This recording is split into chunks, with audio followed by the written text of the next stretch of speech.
Isn't it nuts for a company to keep prices at rock bottom, believe that customers come second, settle major legal disputes by arm wrestling, loathe the titles and trappings of terminal professionalism, run recruiting ads that say, work at a place where wearing pants is optional, paint its $30 million assets to look like killer whales and state flags, avoid TQM, re engineering, and other trendy management programs, spend a lot more time planning parties than writing policies, avoiding formal, documented strategic planning, and making the Lone Ranger leadership mentality a thing of the past. Well, if being nuts means that they're crazy about the company that they work for, then the answer is a resounding yes. If being nuts means they are extremely enthusiastic about what they do, the answer again is yes. If being nuts means being intensely involved, even obsessed, their people are definitely nuts about providing legendary customer service. If a nut is someone who is frantically committed to a cause, these people clearly fit the description. The people of Southwest Airlines are radicals and revolutionaries committed to the cause of keeping fares low to make air travel affordable for everyone. These opening selections are from the book that I'd like to talk to you today about, which is called Nuts: Southwest Airlines' Crazy Recipe for Business and Personal Success. And this book was written by Kevin and Jackie Freiberg. I've heard about this book a few times, but on episode 11, we covered Kent Taylor and his intense focus to start and grow Texas Roadhouse. At the very beginning, when Kent first started Texas Roadhouse, he ran into some issues early on with 3 of his 5 stores failing, and they were barely making ends meet. He believed very deeply in reading and, most importantly, applying the things that he learned. In one of the books that he attributes to the turnaround of Texas Roadhouse is this book that we're going to talk about today, which is Nuts, that covers Herb Kelleher and Southwest Airlines. What Kent learns and focuses on the most is that of culture in his organization. Let me just read for you what he says and what he took away from this book. A new 1996 was going to be a critical year for our survival. That was the year a book called Nuts came out. It's about Herb Kelleher and Southwest Airlines, written by Kevin and Jackie Freiberg. It changed how I thought about business, how I was choosing people, training them, and how our culture at Texas Roadhouse needed to evolve. On culture, I've always been lucky over the years to have spoken not only with Kelleher about culture, but with Chick-fil-A founder Truett Cathy and Bennigan's founder Norm Brinker. Culture was always a large part of the conversation with these great leaders and what made their companies great. Colleen Barrett, former president of Southwest Airlines and Kelleher's right hand, said the warrior mentality, the very fight to survive, is truly what created our culture at Southwest. I also spoke with these great founders about how their companies could keep their culture consistent or not when the founder is gone. Some succeed in this, Southwest. Others do not, Bennigan's.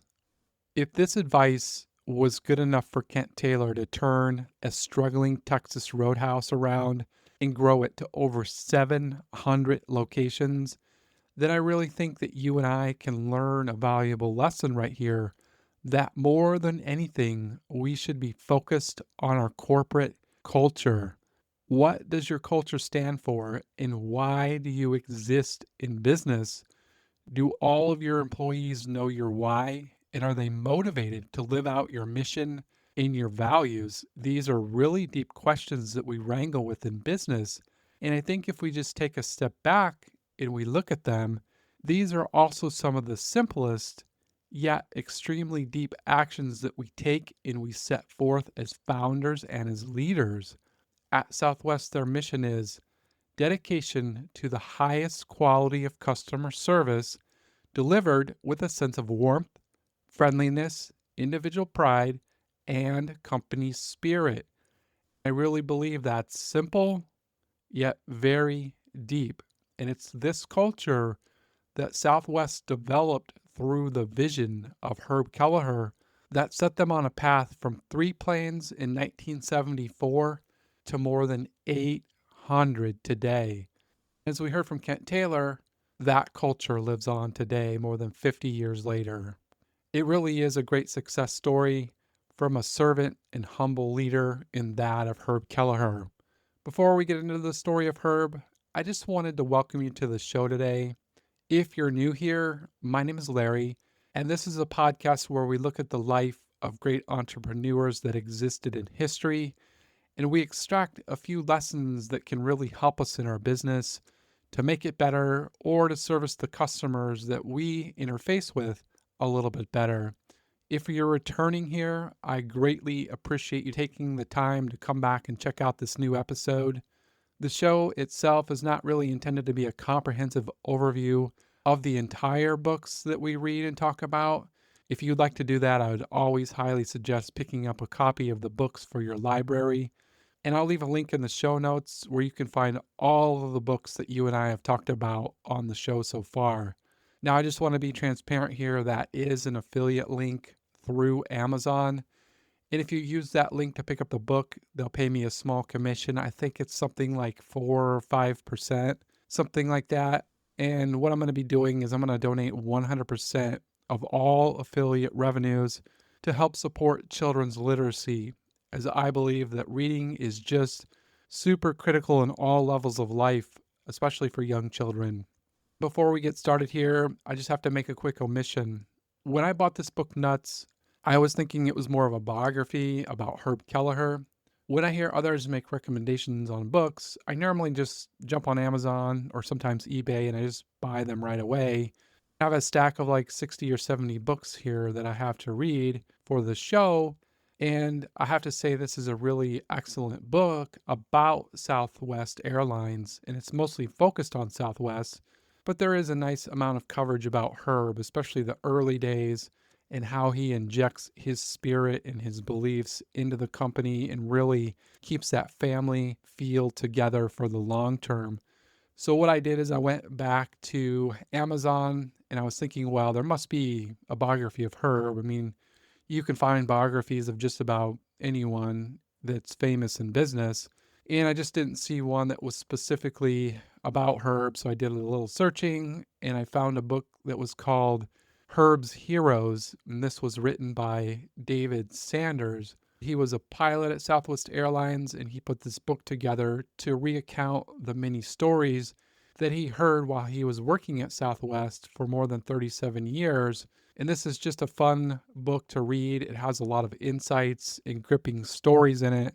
A couple of times I actually found myself in tears with some of the stories that he shared. So I would highly recommend this book as well. It's only 200 pages and you can read it really fast and it's really insightful.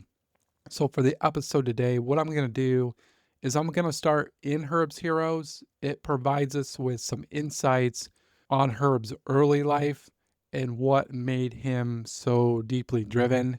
And then I'll transition over into the book Nuts, and we'll take a look at Herb's tenacity to get Southwest off the ground. He's going to face more than 4 years of legal battles to get this done. Does that sound good? Excellent. If we head back in time here, we're going to find ourselves in Camden, New Jersey. It's a cold day, March 12th, 1931. That's what it says on the time machine.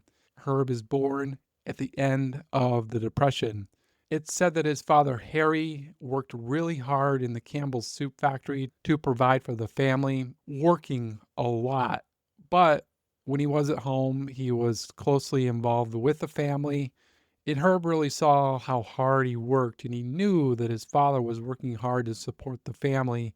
And this just plays a very major role in Herb's life later on, as he's also going to adopt this extremely hard work ethic. At a young age, Herb is going to experience tragedy when his oldest brother would be killed in 1942 in Europe during World War II. And it says in the book that Herb spent a lot of days wondering when his brother was going to come home. Sadly, that would never come true. And this was a major impact on Herb at that particular time. as he was really close with his brother. And then to add to this pain, about a year later after this, his father is unexpectedly going to pass away. And then shortly after that, his older sister and brother, they're going to go off to college. This finds Herb at home with just his mother. And it's going to be during this time that his mother is going to pour very deeply into Herb. It's said that they would sit at the kitchen table until late in the evening, where they would discuss things like the philosophy of life, values that really mattered, such as looking at a man's character and not his status in life, and focusing on those that we interact with. These are values that Herb really adopted, and he took them seriously in life. And I just wanted to read you a brief couple of sentences so you can get a feel what it was like to interact with Herb. When you interact with Herb, you felt you were the only thing at that moment in time that mattered to him. All of his attention was on what you were saying, as he leaned in to show you how important you were to hear every word.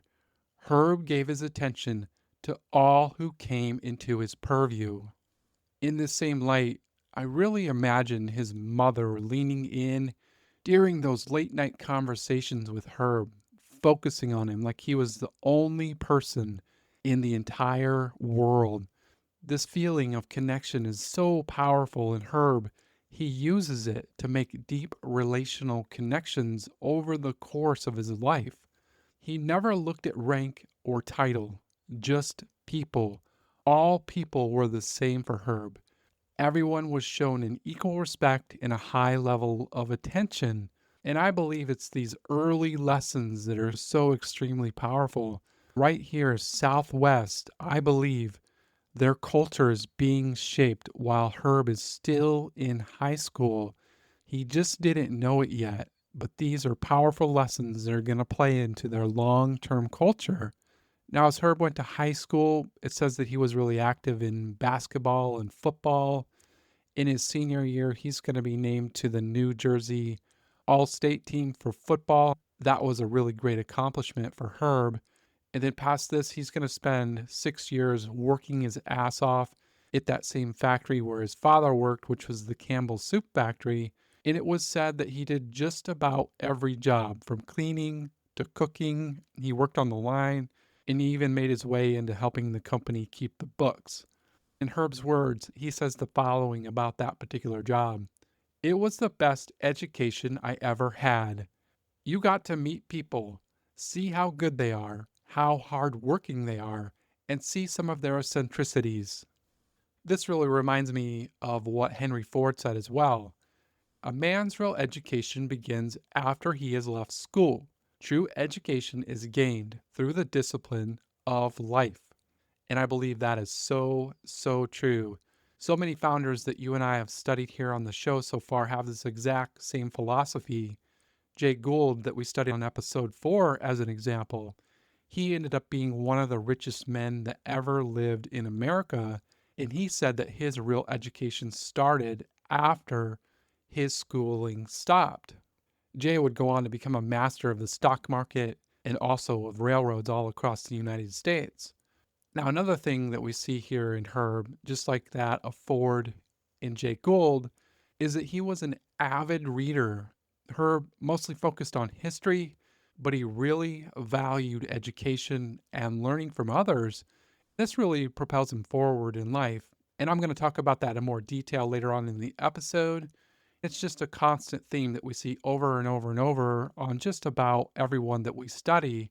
And it really makes a big impact on our perceptions and the way that we interact with the world. I believe very heavily that we should always be reading and learning and growing as human beings. So after spending that 6 years working in the Campbell Soup Factory, Herb's going to go to college and he's going to graduate in 1953. Then after that, he's going to start attending law school at New York University, where he would graduate in 1956. Then it says that he would marry Joe Negley in 1955. And then past this, we're going to see him pass the bar in 1957. And then he's going to gain a clerkship for a Supreme Court justice who was located in New Jersey. He would spend the next 4 years building up his law skills And finally, in 1961, he and his wife would move to San Antonio, Texas. It was said that his wife Joan was from Texas, so she was extremely excited to go back to Texas to be closer near her family. Now, when Herb arrives, he quickly finds a job with a law firm, but it doesn't take very long for him to fall into unsatisfactory type of work. And he's going to say the following about his work. Every day I went to work, I felt my shoulders droop a little more. Herb wanted more. That entrepreneurial spirit raged within him, and he needed an outlet. I'm wondering right here if you could possibly relate to this. Have you ever had that feeling like there's something more out there for you when you're not quite following your passions in life and you can really feel it, like something is missing? I imagine that's the way that Herb was feeling right here, that something is missing and he really needed a big change. And for Herb, this is on the way. I don't know if he was manifesting this or how this worked out specifically, but Herb really wanted this change and his purpose in life is about to be presented to him. And let's just read here and see how this works out. Roland King was a San Antonio businessman and aviator who operated a small charter business, and Herb was his legal counsel. When Roland introduced the idea of starting an airline to Herb, Herb could not resist the challenge. It was just what Herb was looking for when he moved to Texas. Starting an airline would be a test of his skills and what he was looking for. Herb was going to make history. This is the point that I love so much. Herb had discovered his purpose in life to be an entrepreneur, to start an airline, which is a drastic change from being a lawyer. But it was a good thing that he was a lawyer because he's going to have to use his legal skills quite intently over the course of the next 4 years and for the duration of his career. So I think the legal skills were just early training for him getting this business started and off the ground. I also reflect back to Saul Price that we spoke about a couple of episodes ago. He was also a lawyer and he used a lot of his legal skills to get FedMart off the ground in the early days and then later Price Club. And that made a huge difference for Saul at that time. The same is true for Herb right here. He really uses his knowledge of the law to get Southwest started. And it's going to take more than 4 years of legal battles before Southwest would ever get off the ground.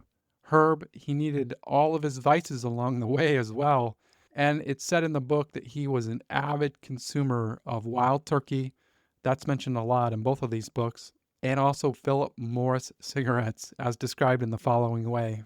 Along with his admiration of wild turkey, Herb also smoked 5 packs of cigarettes for years, often lighting a second cigarette before finishing his first one, rarely stopping to take a breath of fresh air. He said wild turkey and Philip Morris cigarettes were essential to the maintenance of human life. That is a lot of cigarettes indeed. Herb, he would pass away January 3rd of 2019. And I recall I was flying home from a business trip in January. It looks like it was January 9th when I checked my records here. And when the plane landed in St. Louis, I thought it was kind of odd because they made an announcement over the PA about Herb and how he was so dear to the company and that he really enjoyed wild turkey bourbon. And what they did on the airplane was that for anyone who wanted to take a toast to Herb, they offered a drink. At that time, I was just a little surprised, I guess. I've been on a lot of different airlines and I've never had anyone offer that. I had been flying Southwest a lot and I was really enjoying their service and everything that they did for me as a customer. And I was just a little surprised that they would do that for their founder. And I thought, wow, he must have really been one special guy if they were really doing that.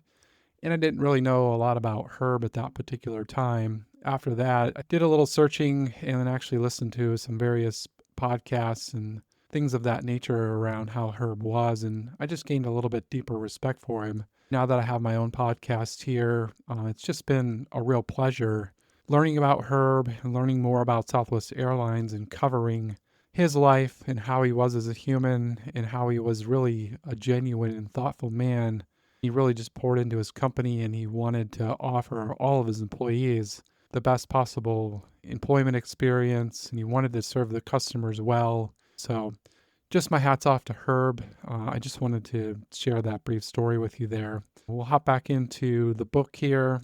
In 2000, it says that Herb, he was going to be diagnosed with prostate cancer. And when asked if smoking contributed to his cancer, Herb's going to say, well, I don't smoke with my prostate, so obviously not. Herb, he was always one that kept a sense of humor. In addition, he was always playing practical jokes on his pilots and his employees. And it was vice versa. Some of the pilots would play jokes on him. And that was, the way that he built that family culture and he kept things really close and tight with his employees. I think what I'd like to do at this point is just jump over into the book Nuts so that we can take a look at how Southwest got started, and then we'll focus on the various battles that Herb faced through the court systems to get wheels up and finally get into the sky. So in the book Nuts, we're going to find ourselves in chapter 2. As we heard, Roland King had presented Herb with the idea of starting Southwest Airlines. And at first, Herb is a little bit skeptical. He's not an airline guy. Remember, he's a lawyer. But over some cocktails, they're going to kind of hash out a perfect model. And let's just see how this went down. Kelleher initially thought the idea was crazy, but he was intrigued enough to discuss it with King over cocktails at San Antonio's St. Anthony Club. King had studied another interstate carrier, Pacific Southwest Airlines, or PSA, in California. It was the perfect model. PSA was a successful intrastate airline operating in a state much like Texas, commercially booming, with cities far enough apart to make air travel an attractive alternative to cars and buses. What they knew was that in Texas, the cities of Dallas, Houston, and San Antonio, they were growing quite rapidly, and that car travel was very inconvenient to get from those city pairs for like a day trip business type of meeting. And they really decided that they were going to focus on what they would call the Iron Triangle. It was those three cities, Dallas, Houston, and San Antonio. They would set up flights and fly point to point between those three cities. So with Herb bought in, he would file their incorporation papers March 15th of 1967, and he really believed that they were going to be in for a legal battle right from the start. So he's going to go out and raise $543,000 as their initial capital, and that's really going to get sucked up by all of the legal fees that are going to result. Now, on November 27th of 67, the legal battle is about to get kicked off in the following way. Kelleher filed Southwest's application to fly between Dallas, Houston, and San Antonio with the Texas Aeronautics Commission, or TAC. On February 20th, 1968, the TAC approved Southwest's applications to fly between the three cities. In doing so, it unwittingly started a war that would last more than 3 years, severely test Herb Kelleher's litigation skills, and almost drive Southwest Airlines out of business before they ever put a plane in the air. And who is going to oppose them, you might ask? Great question. 3 airlines were going to team up against Southwest: Braniff, Trans-Texas, and Continental. They're going to seek a temporary restraining order that's going to prevent TAC from issuing Southwest their certification to fly. Southwest is going to take the case to court. They're going to see themselves in district court. And these 3 airlines, they're going to argue the point that these routes are already saturated, that it couldn't support a new carrier. The district court, they would rule in the following way. Let's see how this went. The trial court ruled that Dallas, Houston, and San Antonio were adequately served by the existing carriers and that the cities Southwest proposed to enter could not support a new carrier. And for Herb, he, of course, is going to appeal this. It would take about 7 months to reach the state court of civil appeals. And let's see how this is going to work out for them. In a 2-1 decision against Southwest, the immediate appellate court upheld the trial court's ruling. And that is just a brutal, crushing blow right there to Herb and Southwest. Then to add to the frustration, the board, they're starting to lose faith right here. All of their initial funds had basically been sucked up by the legal fees. And in the book, it says the following about the board. The members of Southwest's board of directors were growing tired and frustrated. The original investors' $543,000 had been eaten up in legal expenses. The corporation's liabilities grossly exceeded its assets, and there was no prospect of raising new capital without the TAC certification in hand.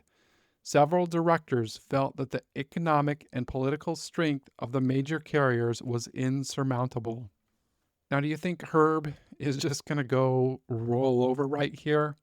I mean, think back to his early days when he's working every single job in that Campbell's soup factory, grinding it out super hard. Plus, as we heard, he's not super happy being a lawyer. He's got that missing void and he needs to do something deeper. And he really has that super deep drive inside of him to do something great here.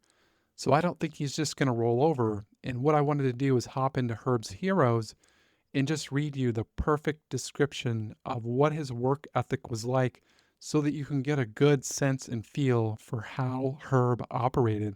Herb was tenacious in every aspect of his life. He showed up for work at 6 a.m. and left at 9 p.m. That was an average day. I'm sure some days he didn't even leave the building. Then he would meet up with pilots or friends for social gatherings and stayed out until 2 a.m.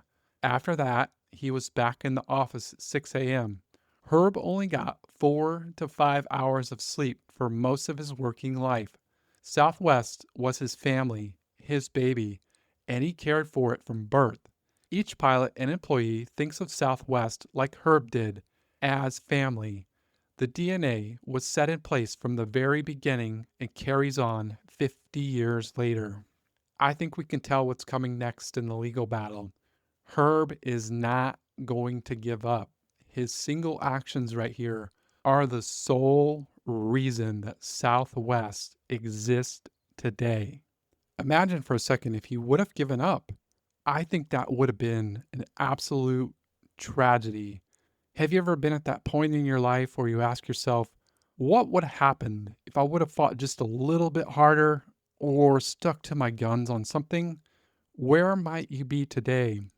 Or possibly you did push through and now you're on the other side. I think we can use that to propel us to higher and bigger things in life and in business. And at the same time, we can learn from Herb right here. Let's see what transpires. At this point, Kelleher's street fighting spirit surfaced, he remembers, saying to the directors at the board meeting in 1969, I will continue to represent the company in court, and I'll postpone any legal fees and pay every cent of the court costs out of my own pocket. After much debate, the directors agreed to bet on Kelleher and give it one more shot. Herb puts everything on the line. He is a real warrior in my book. And for me, he's just a hero. I really love how he steps up here and embraces this challenge. His next step is going to be to argue before the Texas Supreme Court. And they're going to end up overruling the lower courts. In Southwest, they're going to get their certification to fly.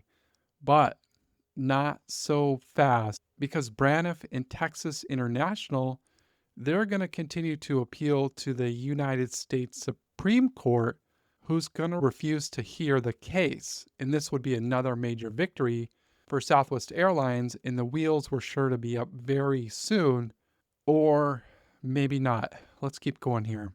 So Herb and the board of directors around this time, they're going to hire their first CEO, in that of Lamar Muse. Muse is going to help them raise funds so that they could buy their first 3 airplanes, and these are going to be Boeing 737s. He would also negotiate with Boeing for those 3 planes, and they would agree to sell them for $12 million, and then also finance 90% of that deal for Southwest. Muse would also work to put together their first management team, and things they're looking up here, but 2 days, just 2 days, before their inaugural flight, Braniff and Texas International, they're back to their old bag of tricks right here. They're going to file another restraining order to try to keep Southwest on the ground. In Herb, he's going to go back to his scrappy roots, and let's just see how this goes down. Kelleher flew to Austin and headed straight to the Supreme Court building to ask Judge Thomas Revley, who had written the 1970 opinion in favor of Southwest, to throw out the restraining order. Worn out from the long hours of the past few weeks, Kelleher looked as if he hadn't been to bed or changed clothes for a couple of days when he arrived at Revley's office. Kelleher remembers, "When I told Judge Revley what was happening, he said, 'There's going to be a reception this evening. All of the justices will be there. I'll ask them to be here at 10 o'clock tomorrow morning, and Herb, you've got to figure out what you're going to do.' I guess Judge Revley felt sorry for me because I was looking so dilapidated." Kelleher went straight to the law library in the nearby Attorney General's office and worked all night to decide how to proceed and how to prepare for the necessary papers. Absent a formal appeal, an appellate court ordinarily wouldn't order a trial court to dissolve an injunction, so Kelleher had to come up with an extraordinary rationale. He decided on a writ of mandamus. "I think it had only been done once before in the history of the state of Texas," he quips. A writ of mandamus, I had to look this up, and I hope I'm saying that right. Basically, it's a court order compelling a government official, a public agency, or a lower court to perform a duty that they're legally obligated to carry out. And let's just keep reading here. Kelleher finally found a precedent and presented his argument to the court the next morning. So basically, he was arguing that the Texas Supreme Court had already ruled on this case, and he was asking them to uphold their own ruling. And then let's see what they would say about this. The Texas Supreme Court ruled in Southwest's favor and ordered the lower court judge to not enforce the injunction. Kelleher telephoned Muse and told him to put the planes in the air. When Muse confided that he was still concerned about the sheriff showing up to enforce the injunction, Kelleher didn't mince words. "I told Lamar to roll over that son of a bitch and leave tire tracks on his uniform if he had to." The very next day, June 18th, 1971, Southwest Airlines was finally off the ground. That is amazing. That's probably one of my most favorite sections in the whole book. Herb stuck to his guns. He went to the Supreme Court and he basically had this injunction overruled, and he didn't back down, telling his CEO to run that son of a bitch over and put that plane in the air. Hats off to Herb. That's amazing. Now for Southwest, things are going to start off a little bit slow, but it's not going to stay that way for very long. They're going to get a big break when they started flying out of Houston Hobby Airport. At this time, all of the other major airlines, they had moved to this new intercontinental airport. So Southwest decides to give Houston Hobby a shot as it's really close to downtown. So it's attractive for their business travelers to get in and out of downtown within about 10 minutes or so. In the book, it says the following about this. Southwest was failing miserably at Intercontinental, so it gambled and began service from Dallas to the barren Houston Hobby on November 14th, 1971. The results were spectacular. Almost overnight, the passenger load factor doubled, and Southwest quickly moved all of its Houston service from Intercontinental to Hobby. Braniff and Texas International matched Southwest by transferring some of their Houston service back to Hobby. Having just slugged it out with these giants in the courtroom, Southwest would now go head-to-head with them on the marketing and customer service fronts. Braniff came back to Hobby with an aggressive campaign advertising fares as low as Southwest's. Southwest countered by reminding flyers that the other two carriers would never have reduced their fares if Southwest hadn't come to Hobby with its own low fares first. Braniff's plan backfired. Houstonians flocked to Southwest because it gave them more than just low fares. Its planes were on time and there were no slow lines at the ticket counter. Southwest emerged triumphant. By the mid 1970s, Braniff and Texas International had thrown in the towel and discontinued service to Houston Hobby. That is just amazing. And just a few thoughts around this. I think there's some lessons here that we can certainly learn from these two paragraphs alone. First, they took a risk and they tried this smaller airport. And you know what? It worked. This really helped them identify a niche in those business travelers that needed to get in and out of downtown quickly. Second, right here they go head to head with Braniff and Texas International, and this really forces them to put a strong focus on their marketing and their customer service. This is really a true force that they needed to help them develop their internal culture that is going to be the foundation of their company for the long run. Then third, they refuse to get steamrolled by their competition. They push back and they tell customers that they are responsible for the low fares. And you know what? Customers know the truth. They can always see through the bullshit. And Herb knew this, and he made it front and center in their advertising to make customers aware of this. Then fourth here, they gained a massive market share through on-time departures, no slow lines at the ticket counters, and cheap fares. Basically, they let their actions speak for themselves, and this paid off huge. Actions, my friend, are critical. Always lead with actions. The results are just powerful, and we can see this with Southwest Airlines right here in front of our eyes. When they lead with actions, good things result. For Herb and Southwest, they're going to take this learning lesson from Houston and they're going to make another bold move in Dallas to service customers in a very similar fashion. Because you see, in Dallas, they had built a new Dallas Fort Worth regional airport, and most of the airlines were transferring service over to this modern facility. But in doing so, they're obligated to pay higher landing fees and also higher space rental fees. Now, why in the world would they want to transfer to an airport that was 20 minutes farther away from where their customers wanted to be, that had higher fees that would ultimately impact their customer pricing? Well, that's a good question. And the solution here? They wouldn't. Love Field is only 10 minutes from downtown and it serviced their customers perfectly.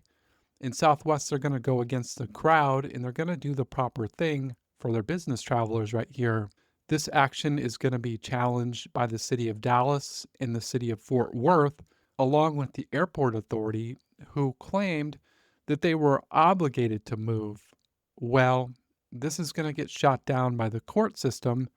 In Southwest, they're going to win the right to remain in place, and this gives them an even stronger foothold in that iron triangle of Dallas, Houston, and San Antonio.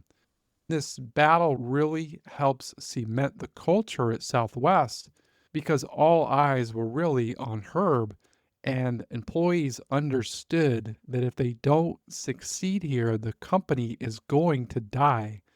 As I read the following selection, just imagine you're one of those early employees at Southwest and how this would feel to be involved as part of the organization and how deeply ingrained you would become when you were talking with your coworkers every day about the battles that were going on, how this would make you feel.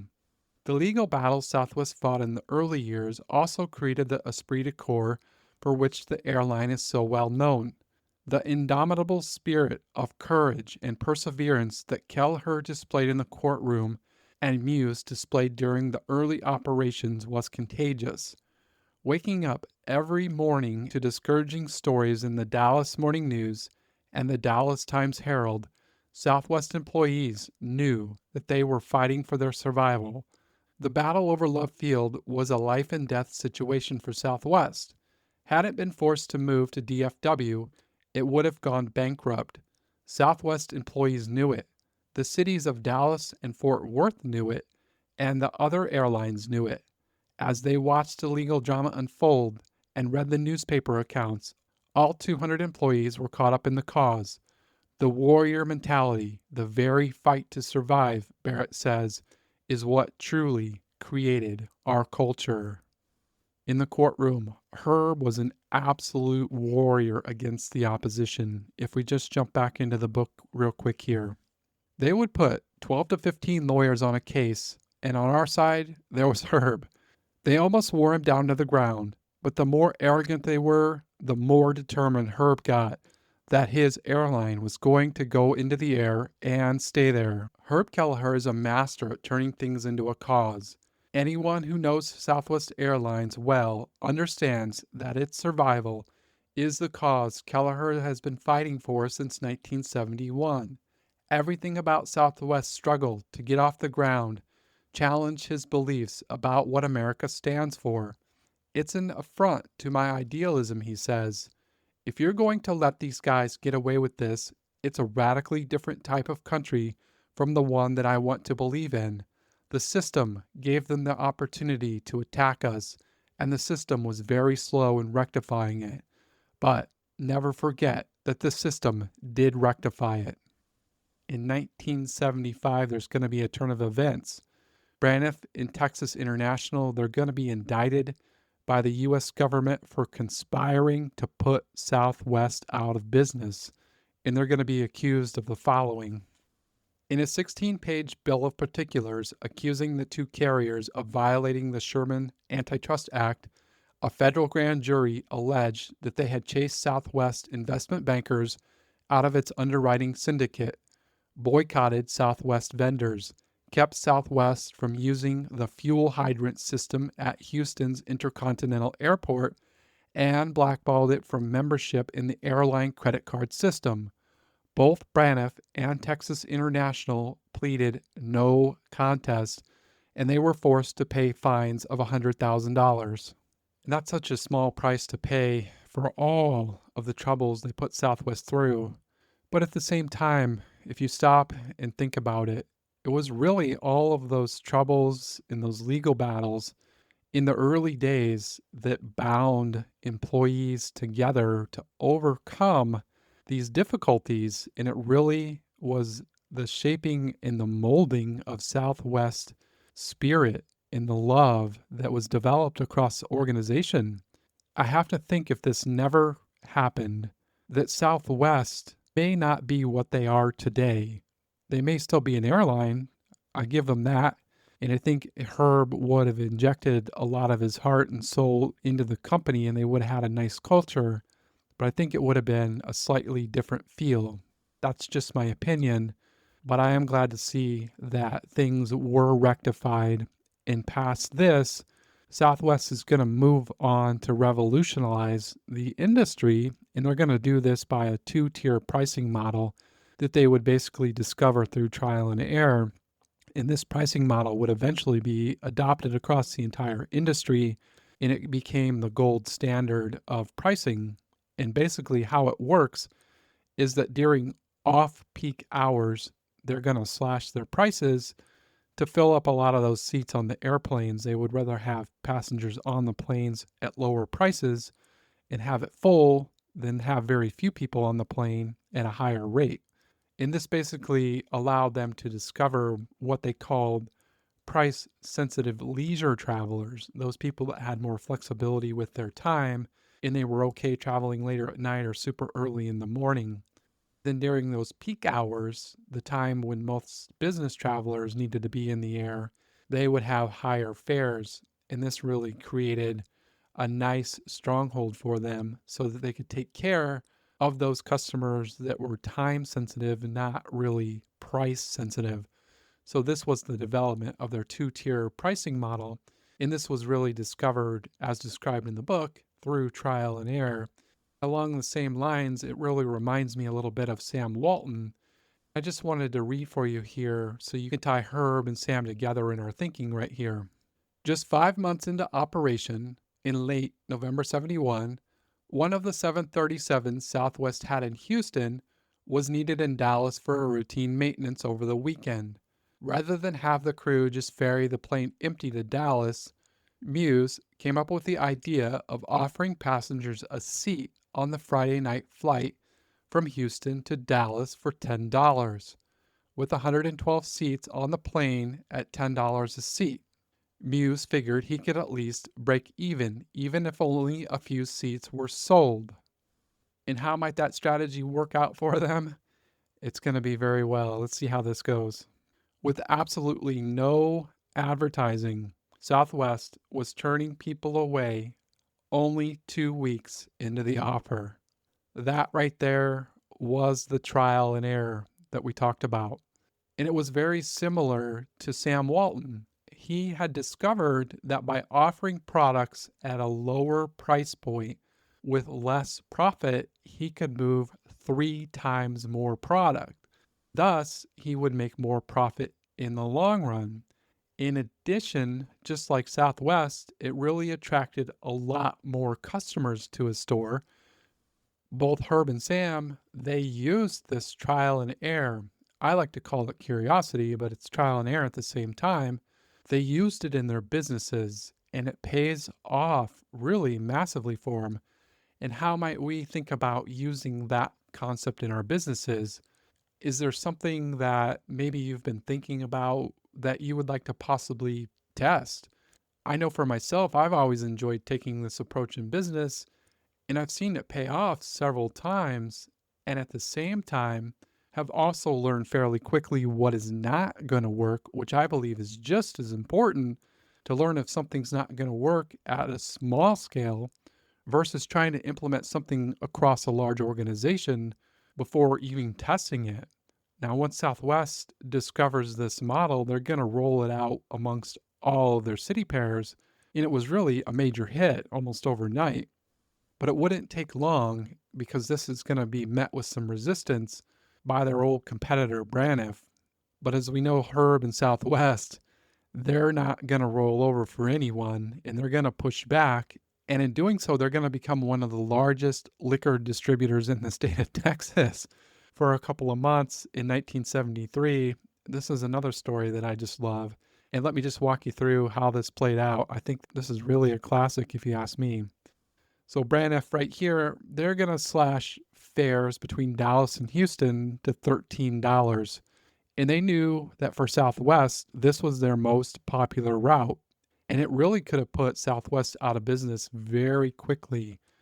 Braniff is much bigger and they have a lot more firepower and more airplanes. So what would Herb and Southwest do? This is just classic. Listen to this.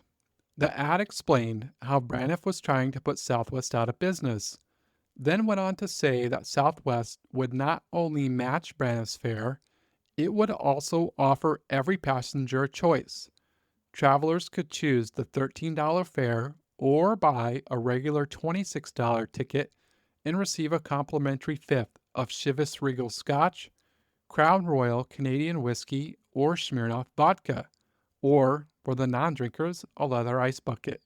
Business travelers loved it. They could charge the $26 fare to their expense accounts and go home with a free bottle of liquor. It is said that for a 2-month period of time, Southwest was the largest distributor of Chivas, Crown Royal, and Smirnoff in the state of Texas. That's awesome. That gives me a big smile on my face. And I love that part so much, just as much as I love the part about Herb telling them to run the sheriff over to get their planes in the air. And right here, he's just outsmarting his competition. He's just working them over. How is this going to work out for them? It says that 76% of passengers are going to pay the $26 and then they're going to take the free gift. Now, to be fair here, it does go on to further say that corporate controllers would eventually catch on that their employees were taking those higher fares and passing them on to their companies, and that take rate would drop down to something like 20%. But it didn't really matter because Braniff had been outsmarted, and they're going to drop that low fare pretty quickly. And then not long after that, they're going to pull service between those two city pairs. This was really a major victory for Southwest. Now, if we turn our focus and look at operations, Herb, he was known to be really tight and controlling with his costs.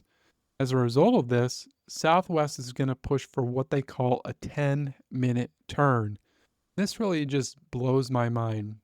From the time that the plane was parked at the gate, the crew would have 10 minutes to turn it around and send it back out. That includes loading and unloading passengers. It's just incredible to think that they were able to turn planes in 10 minutes.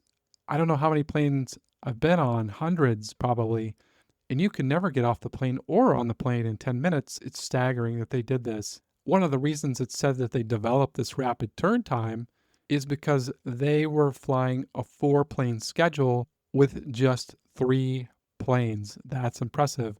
And all the employees, they knew this was extremely critical and that they needed to focus to turn these planes as quickly as humanly possible. They were really battling to stay alive in these early days. Herb, he really put his spirit into his employees, and he was also seen often on the ground helping to load and unload bags. He was in the planes passing out peanuts, and he was greeting and helping customers on a fairly consistent basis.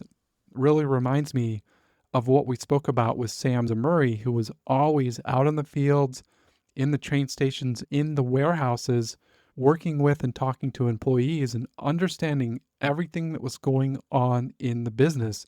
He believed that he should know his business from A to Z. You know what? Same thing right here for Herb. He knew his business from A to Z because he was connected with the pilots and the employees. He was regularly in the business, and it's said that he knew all of his pilots by first name, not just one or two of them. He knew hundreds and hundreds and hundreds of them, along with their families and their backgrounds and their hobbies. He was very close to the pilots and to the employees, and this makes a world of difference. One of the things that I really admire about Herb right here, and we spoke about this earlier as well, is that he didn't give a damn about anyone's title. He displayed the same level of genuine interest and intensity towards every person that he talked with. He would always be engaged with you, regardless of who you were. You were the most important person in the world at that moment at the time that Herb was talking with you. And I really think that you and I can both learn from this way of interacting with others. Look at the person, not the title. Treat everyone with the respect and attention that they deserve in life. And I believe it'll take us a long, long way in our business careers and also in our personal lives. And for me, it's just another one of those simple and deep concepts. Focus, focus on the person in front of you and listen to what they have to say. Just a super valuable lesson right here for us. Now, another thing that I really admired about Herb and Southwest, and we spoke about this briefly as well, is that they were always honest and open with employees. And this really bonds everyone together as a family around a common mission. And let me just read for you here how this worked out so you can get a good feel of this.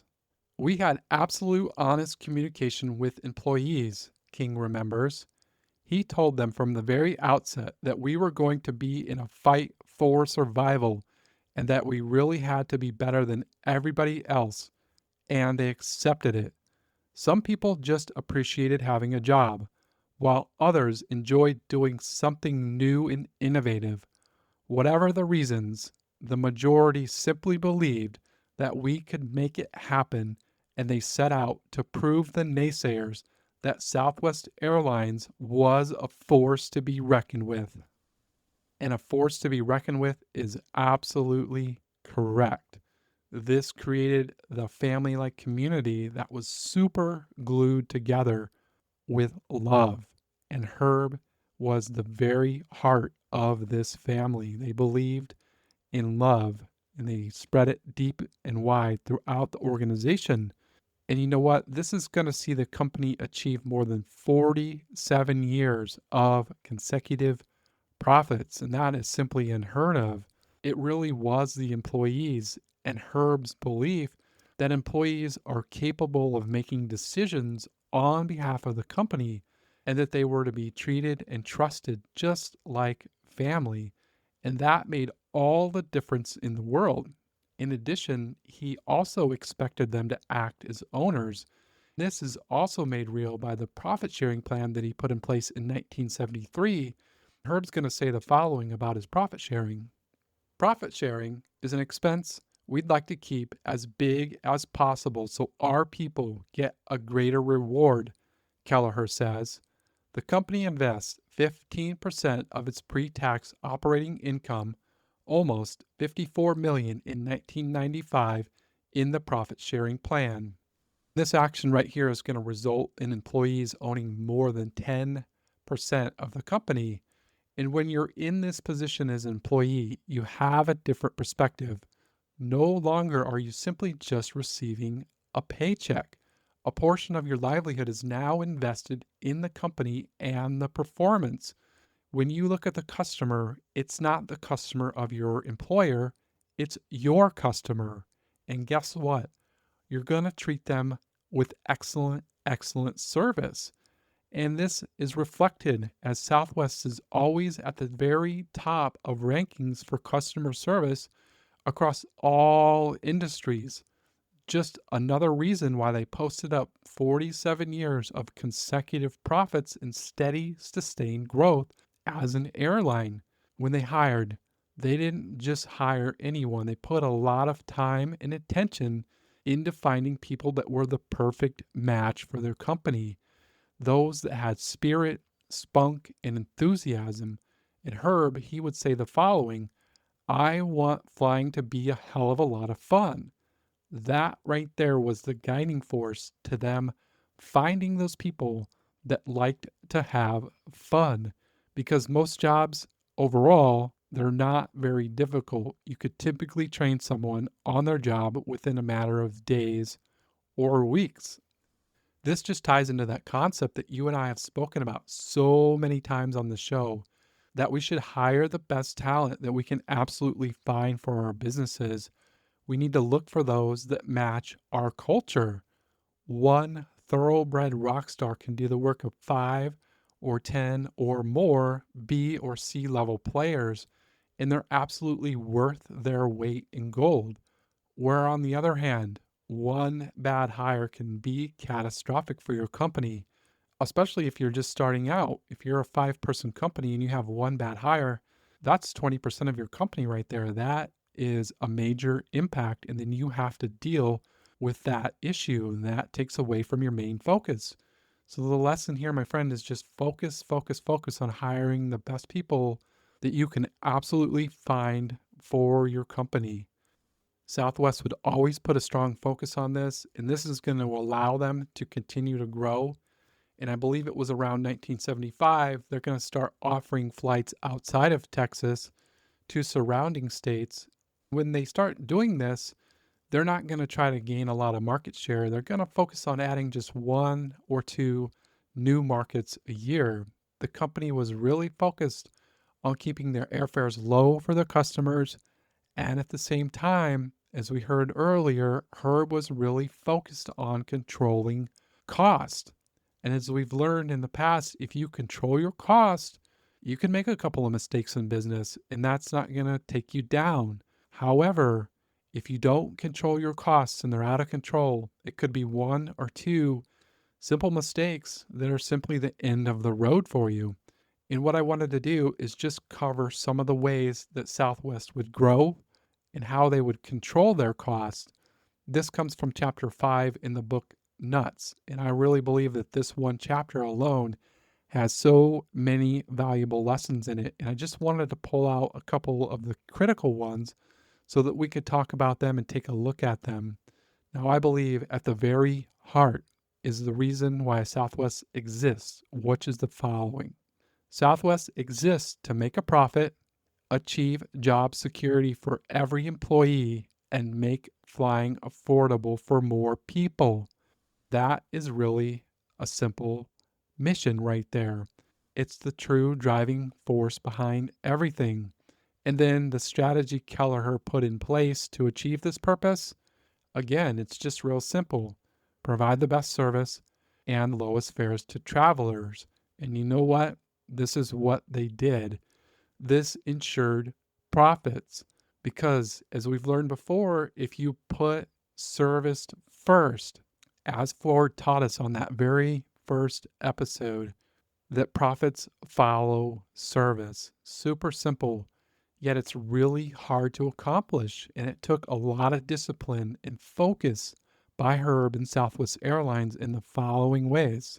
First, they didn't buy jumbo jets to go head to head with the major airlines because that would just cause massive debt to acquire those planes.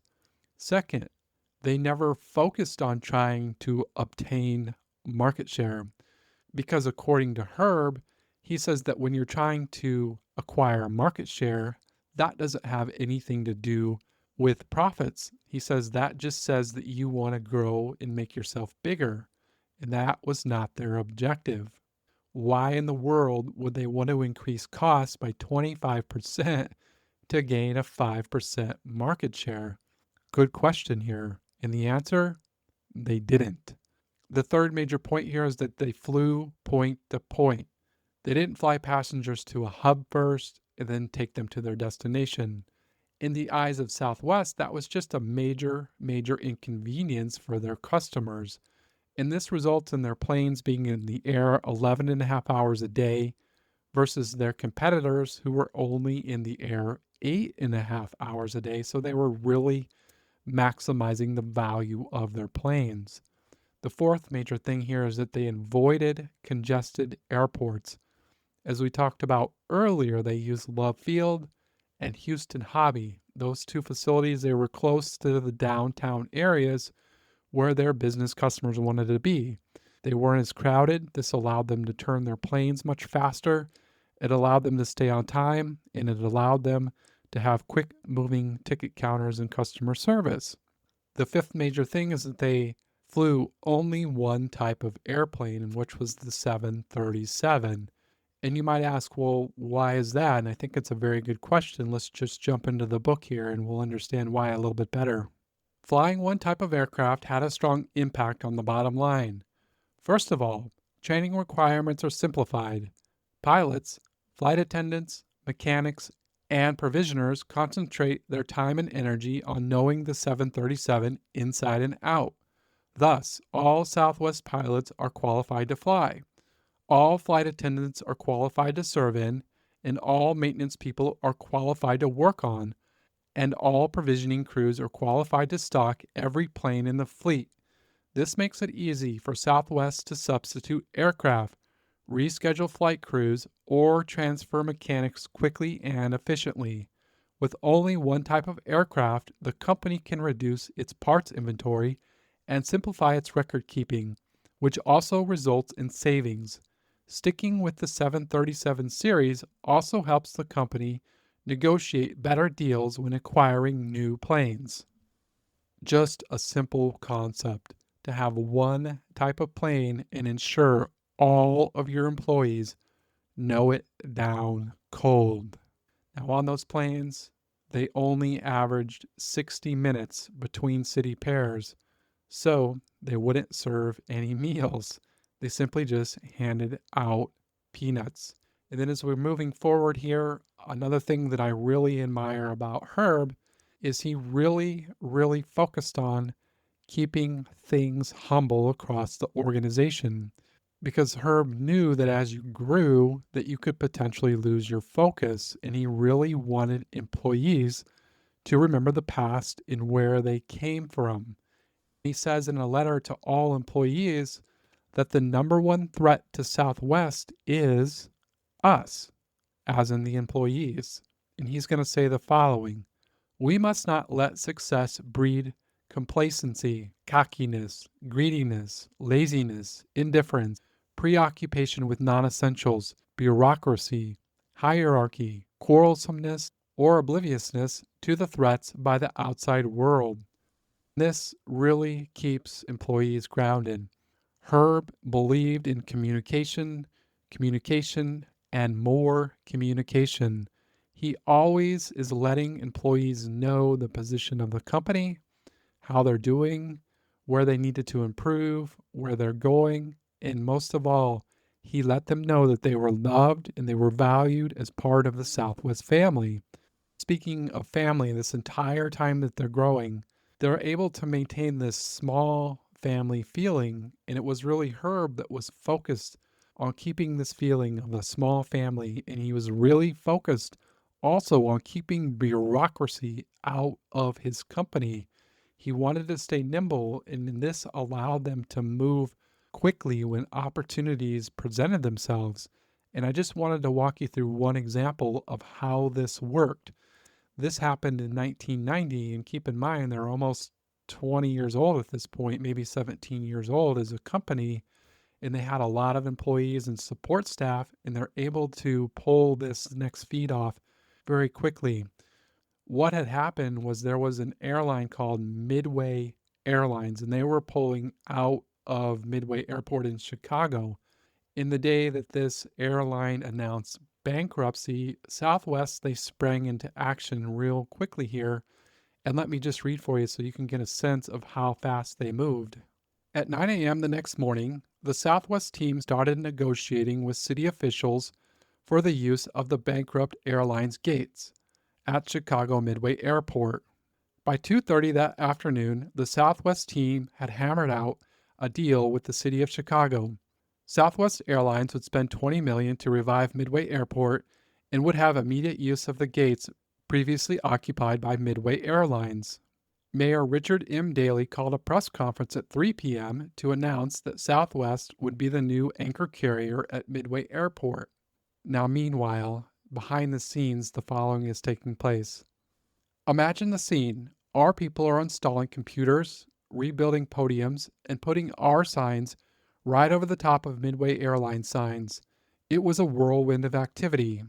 After Mayor Daley made his announcement, a reporter asked when Chicago could expect to see some sign of Southwest's commitment to the expansion.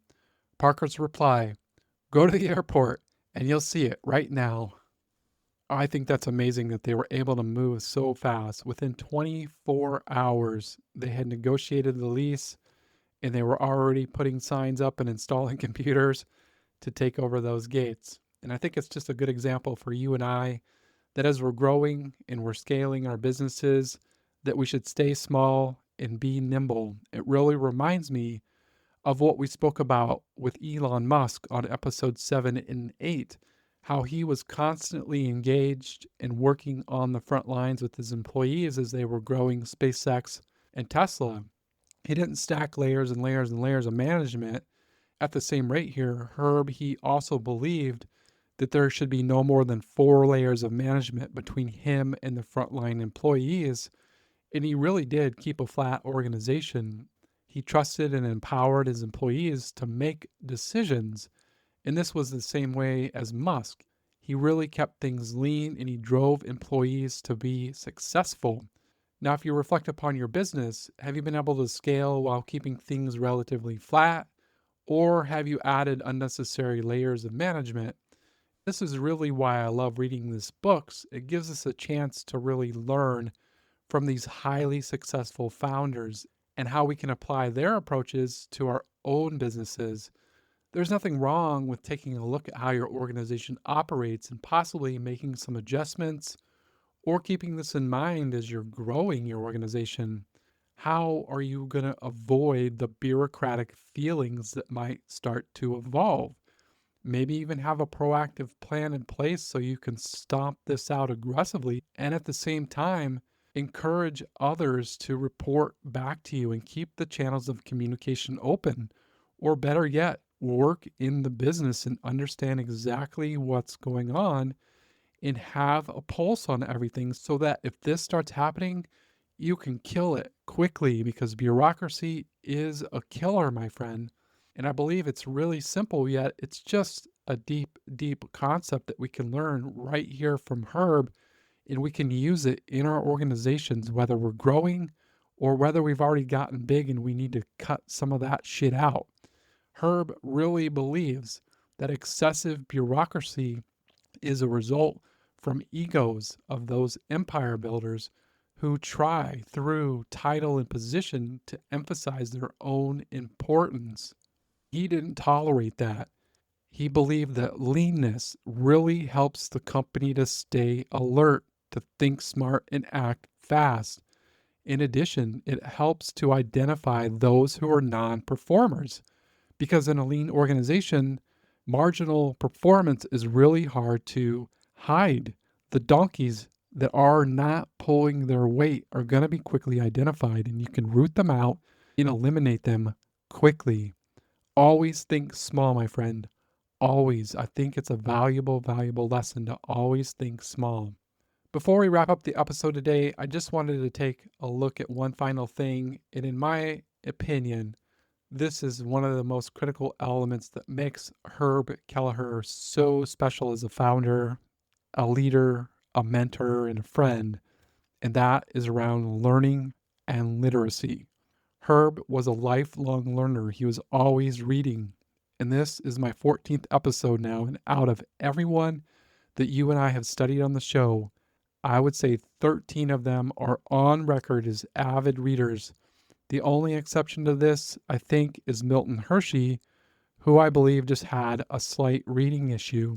So instead, he would just travel around to different expositions all over the world as his form of learning. He was always talking to experts and learning from people in person. And I believe this is just 100% proof positive that we should always be reading and learning as much as we possibly can.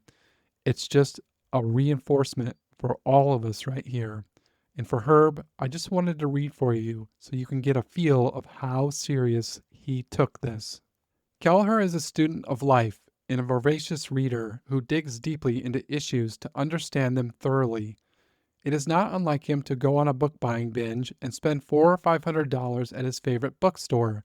When his son David was studying physics in college, Kelleher started reading up on the subject so the two of them could converse. People who are curious listen more attentively, ask more questions, and display a genuine interest in what others know. They suspend judgment until they have a firm grasp on the issues they are trying to understand. They listen to gain information, not to validate or confirm their own ideas. Wow, that is powerful. And I just really love how the author describes curious people in that last paragraph. I've had to have read that paragraph probably 20 times now. I really love what that says about people who are curious and people who read. They listen more attentively, they ask more questions, suspend judgment, and listen to gain information. Just simply amazing how reading and staying curious changes our brains and the way that we interact with the world and with those people around us. And then when we use this in our business lives, how it just propels us forward. Herb, he believed in sharing information that he was learning with his employees. He believed in keeping them literate with what the company was going through and what was happening in the organization. I just wanted to read the following so you could get a feel of how serious he took this. Southwest doesn't treat frontline people like second-class citizens. It treats them like owners and partners who not only have the right to this information, but most importantly, need to know it in order to do their jobs effectively. As part of its efforts to keep employees informed, Southwest communicates the importance of every single customer by educating employees how many customers the company actually needs to make a profit. By demonstrating to employees just how few people can make a critical difference, the company encourages them to think about how their individual behaviors influence customer service. Then, to drive this concept home, I just wanted to read you a summary of how Kelleher would put the importance of customer service into perspective for employees and how it relates to profitability. I hope after you hear this, it'll make you think a little bit more deeply about how you're servicing your customers and how they impact your overall profitability. How important is every customer to our future? Our finance department reports that our break-even customer per flight in 1994 was 74.5, which means that on average, only when customer 75 came on board did a flight become profitable. Aside from the statistical data, let me share with you a down to earth formula devised by our Dallas chief pilot, Ken Giel.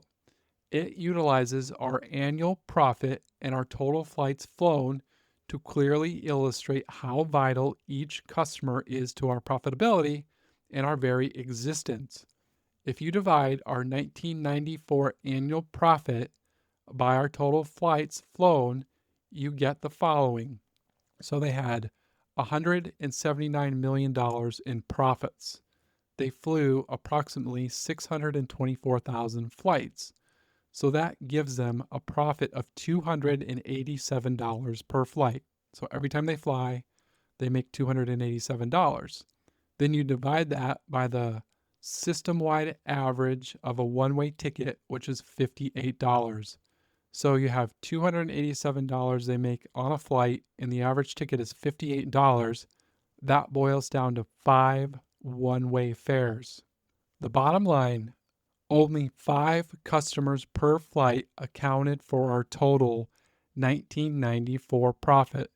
In other words, just 5 customers per flight, or only 3 million out of the 40 million customers we carried, meant the difference between profit and loss for our airline in 1994. To take a step further, to have lost the business of only one of those customers would have meant a 20% reduction in profit on that flight. That's how valuable each customer is to Southwest and you. And this right here is hardcore evidence to every employee owner, just how important customers are to the lifeblood of the business. You don't get any more straightforward than that. I know for myself, if I was an employee and I saw this, it would be game on. I would immediately double down on my efforts, and I'd be asking the question is, how do we get from 5 to 6 to 7 profitable customers per flight? That is the power of sharing information and communicating with your employees, and at the same time trusting them and empowering them to make decisions and supporting them. Herb right here, just like Sam Walton, believes in the power of information and sharing it with his employees. If it worked for these two great leaders, it'll absolutely 100% work in our businesses, and it gives us just a valuable tool that we can leverage for a tremendous amount of growth and long-term sustainability. Both of these books, my friend, are fantastic, and I really do hope that you can pick them up because there's so much more detail in both of these books that I'm not able to share, and they're just fantastic reads. And I'm really looking for just the highest level lessons that we can grasp and think about and put into action. Now, as I've done on so many episodes in the past, I just wanted to take a few moments to summarize the key learnings for the show today. I really do believe in reflection and that it's just super important for our growth. And if you're listening, just imagine how these lessons might impact your business. Even just one idea or a partial idea can make a really big impact for you.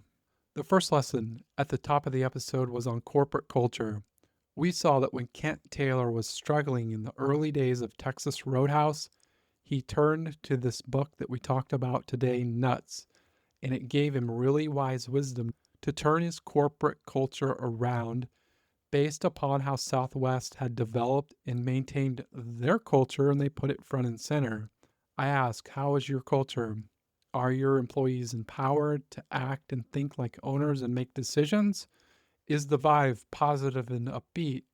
If you're an employee for a company, does the culture pull you in or make you want to walk away? Culture is everything. It's the heart of our organizations. Focus on building and growing a culture that bonds everyone together as a family and works to serve the customers that you and I service. For Southwest, it's everything, and it helped them build more than 47 years of consecutive profits with no layoffs during that time and the highest customer service rankings across all organizations.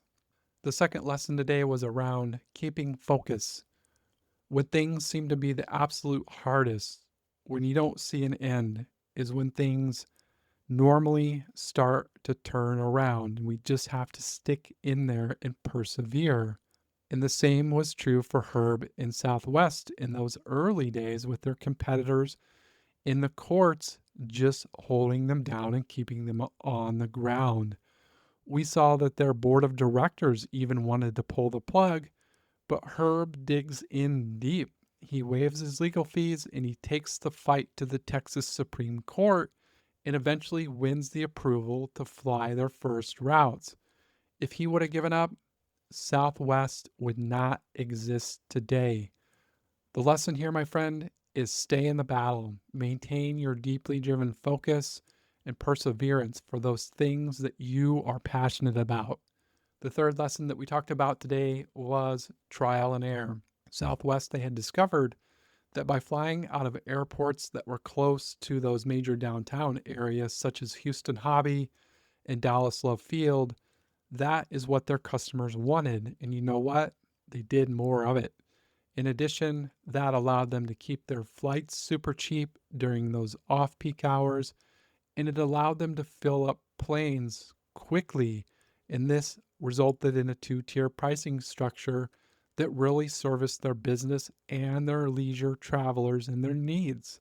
We also spoke about Sam Walton, how he had discovered that in retailing, making less profit per item sold resulted in more items being sold and thus a larger profit. And this works for Herb and Sam both, and it leads to more customers at the end of the day. And I think it's just an important reminder to always be open and willing to try new things. Test them out, see what works, and expand the concept. If they don't work, no big deal. Just move on and try something different. The fourth lesson today was around cost control. Herb really focused on this and he made his team aware of it as well. They pioneered the 10-minute turnaround. I still can't believe that it happened. 10-minute turnaround, sending planes out faster than anybody. They flew one type of jet, the 737. This allowed them to train employees one time. And in addition, they could swap planes when needed, and it saved them a lot of time and effort just focusing on one type of airplane. They never went after market share. They focused on opening one or two markets a year, choosing for long-term steady growth over debt and short-term gains. They didn't serve meals on the planes. They simply served peanuts. Simple. They kept it simple. And that's just an important lesson for both of us to always be thinking about and controlling our costs. Because in business, we can make a few mistakes if you control costs. If they get out of line and you make some mistakes, that can be the end. So the lesson here is just focus on and control your cost. The fifth major lesson today was around focusing on and listening to those that you work with. Herb, he didn't give a damn about titles. He cared about people, regardless of position. He treated everyone the same. And I would really love to see more of us doing this. And I believe it would really just take us a long way in our personal and professional lives. Treat people well with honesty and respect and listen to what they have to say. Don't be distracted as you're interacting with others. It's just a valuable lesson right here for you and I. And it's also the right thing to do, my friend. The sixth lesson was around remaining small and overcoming bureaucracy in your organizations.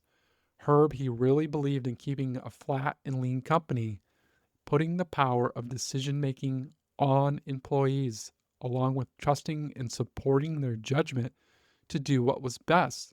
We saw this when they had the chance to take over the gates at Midway Airport in Chicago, and they negotiated a deal and they were putting up new signs and installing computers in less than 24 hours.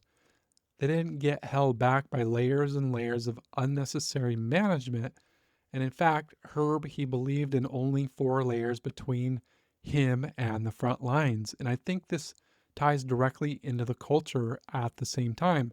When you promote a small family culture, employees are going to feel more connected to your cause, and ultimately they're going to serve your customer better at the end of the day. Then the seventh and final lesson here, one that we talk about on almost every episode: always be learning and reading. Herb was an obsessive reader and he never stopped learning. All of the founders that you and I have studied on the show so far, 14 of them now, they were all advocates of learning. That is the top lessons from the episode today, my friend. There's so much more in the books. I do hope that you found some value in the show. I really am working hard to pull out the top lessons and looking at the lives of those deeply driven founders and entrepreneurs that you and I talk about. I really enjoy making these episodes. In fact, this is my second time recording this episode. The first one didn't quite come out how I envisioned it, so I sat down and I just re recorded it, and I'm hoping for a better outcome. I'll know in a little while after I edit it, but I do really, really hope to bring you some value that you can use in your business to make it better and also at the time service your customers better. It's my goal to continue making these. I'll try to do my best for you, and I value any feedback and your support all along the way. Thank you very much if you've left feedback or sent me notes and messages. That really gives me a lot of fuel to continue forward, just to try to make the best episodes I possibly can.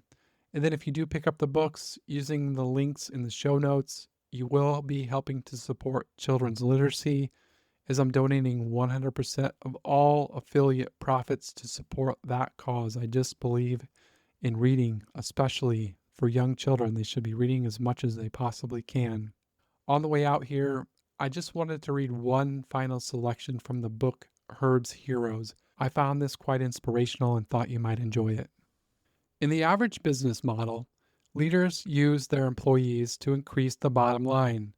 Profits are the goal. Employees are needed to promote the cash flow. The adage, the customer is always right, sends a misguided message that the customer is more important than the employee. This means a company cares more about the bottom line than an employee as a person.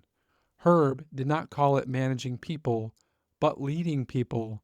Herb surrounded himself with people who learned to lead well, not manage well. They did this by learning the skill of servant leadership. A servant leader is one who serves people instead of using people. Each employee becomes a disciple of the leader. Passing on servant leadership traits communicates a message. We care more about you than we care about the bottom line. Unconditional love can be one of the most powerful motivators for people. Herb generated a caring attitude and his servant leadership by the way he communicated with everyone he spoke to. When you show genuine attention to someone, everyone notices it. Each of us longs for that attention. We long for someone to care enough to show us they care. The saying, no one cares about how much you know until they know how much you care, is so true. That is all, my friends. Until next time, make it a beautiful day in the neighborhood.